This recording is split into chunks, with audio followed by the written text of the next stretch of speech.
তো দেখো সম্পূর্ণ প্রশ্নপত্রটি এখন আমাদের সামনে। তো শুরুতেই যে বিষয়টা একদম সুন্দর করে উপস্থাপন করা রয়েছে, বিএ থার্ড সেমিস্টার প্রোগ্রাম কোর্সের এক্সামিনেশন 2019-20 সালের যে প্রশ্নপত্র হিস্ট্রি সাবজেক্টের, সেই প্রশ্নপত্র এখন আমাদের সামনে।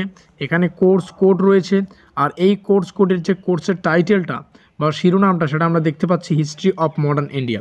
এখান থেকে বিভিন্ন তথ্য আমরা জানতে পারবো, কোন দাগে কত নম্বরের প্রশ্নাবলী আসে, সেখানে কতগুলো প্রশ্ন আসে, কতগুলো প্রশ্নের উত্তর করতে হয়, প্রত্যেকটা প্রশ্নের ভাষা সম্পর্কে, কত সময় থাকে, নির্ধারিত সময়, নির্ধারিত যে ফুল মার্কস, প্রত্যেকটাই জানবো। তো বেসিক আমরা জানি যে 2 ঘন্টার পরীক্ষা হবে, আর টোটাল হচ্ছে 40 নম্বরের পরীক্ষা, আর 10 নম্বর এক্সট্রা থাকছে, তো টোটাল হচ্ছে 50 নম্বরের পরীক্ষা।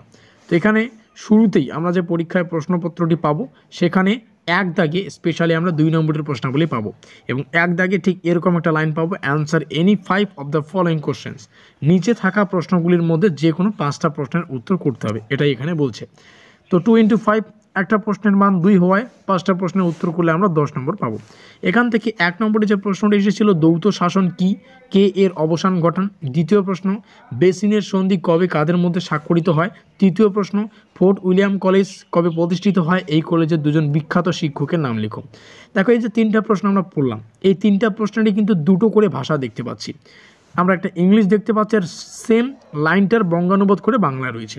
এইভাবেই কিন্তু পরীক্ষার প্রশ্নপত্রটি থাকবে, ইংলিশেও থাকবে প্রশ্নটি, এবং সেটাকে ট্রান্সলেট করে বাংলায় করা হবে। প্রত্যেকটা প্রশ্ন তোমরা এটাই দেখো। তো এবছরের জন্য কিন্তু সেম সেই নিয়মেই কিন্তু প্রশ্নগুলি করা হবে। পরবর্তী, ওয়াহাবি কথার অর্থ কী, ভারতের ওয়াহাবি আন্দোলনের সূচনা কী করেন। তো এখানে 2 নম্বরের প্রশ্নাবলী প্রত্যেকটা দেখে নাও।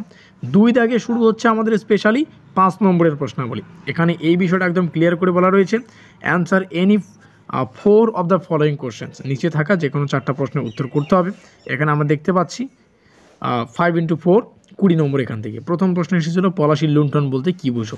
পরবর্তীতে যে কয়েকটা প্রশ্ন এসেছিল, প্রত্যেকটা প্রশ্ন তোমাদের সামনে উপস্থাপন করেছি, তোমরা একটু দেখে নাও। এবং 3 দাগে যথারীতি আসে আমাদের 10 নম্বরের প্রশ্নাবলী। তো 10 নম্বরের জন্য 3 দাগেও ঠিক সেম এরকম একটা লাইন পাবো। এখানে 2টো প্রশ্ন আছে, সেখান থেকে একটা প্রশ্নের উত্তর করতে হয়। এটা ইংলিশে বলছে, answer any 1 of the following questions. এখান থেকে 10 × 1 আমরা দেখতেই পাচ্ছি, আর এখান থেকে 2টো প্রশ্ন আসে, 2টো প্রশ্নের মধ্যে একটা প্রশ্নের উত্তর করতে হয়। আর কোন 2টো প্রশ্ন এসেছিল তোমরা দেখে নাও। তো এই সমস্ত এখানে এই প্রশ্নপত্রটিও কিন্তু তোমাদের অনেকটা হেল্প করবে, বিভিন্ন ক্ষেত্রে হেল্প করলো। এই কয়েকটা প্রশ্ন তোমরা যদি প্র্যাকটিস করো, এখান থেকেও কোনো না কোনো প্রশ্ন অবশ্যই তোমরা পরীক্ষায় কমন পাবে। তো এই হচ্ছে আমাদের এই প্রশ্নপত্রটি, বিগত বছরের প্রশ্নপত্রটি তোমাদের সামনে উপস্থাপন করার মেন কারণ, এবং তোমাদের সামনে উপস্থাপন করলাম। অবশ্যই ভিডিওটি ভালো লাগলে লাইক করে দিও, বন্ধুদের কাছে শেয়ার করে দিও। তো আমাদের আজকের এই স্পেশাল ভিডিওটি এই পর্যন্তই।